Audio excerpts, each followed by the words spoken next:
cannot just leave him by alone not to defend this our territory. It is our responsibility to defend our home, to defend our country. So tama po yun. We should never give even an inch of what we own, we own. How did it make you feel, and aren't you concerned that it will affect yung ating diplomatic relations with any country? Well, there will be, siguro, it might affect the relations. Pero we have to choose, di ba? Hindi naman tayo forever yes na ng yes. Eh, pag ikaw ba naman, yung bahay mo, yung bakura mo, pinasok na ng kapitbahay mo, inurong yung bakod mo, what will you do? Of course, you get mad kahit na kaibigan mo, di ba? Siyempre, pupuntahan mo, sabi mo, pare, ba't mo naman inurong yung bakod? Isa amin yan dito, may muhon dito. So in total, overall, the speech, what do you think? It was nice. It was nice. Na-address niya yung tungkol sa flood control na yan because I think that's what people were waiting. Tungkol dyan sa flood control na yung kasin niya, etc. na malungkot man sabihin. Pero yung sinabi niya, di ba? Tapos yung electricity na pinapaalis niya na yung systems loss. On Thursday, I am the chairman of the Senate Committee on Energy. Tatalakayin po namin yan. Sabihin ko po na the President wants system loss out. Out po sa mga bills po natin, dapat hindi nakasama, including the VAT, pag-aaralan po namin. So sisimulan na to make sure na matutupad. On Thursday.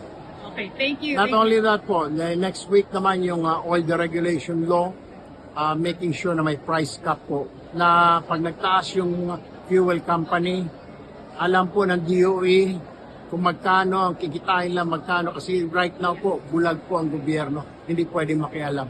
From now on, may pakialam po ang gobyerno. Salamat po. Not only Meralco, but a lot of power companies, generation companies. It's not only po Meralco. Everybody, pati po mga electric cooperative. How soon do you think this should be implemented? Hopefully po, before the end of the 20th Congress, I'm the chairman of the Energy Committee. We will tackle this on Thursday na po. Kasi invited ko po sila, tama-tama, because we're talking about Imperial Law. So we'll be talking about it.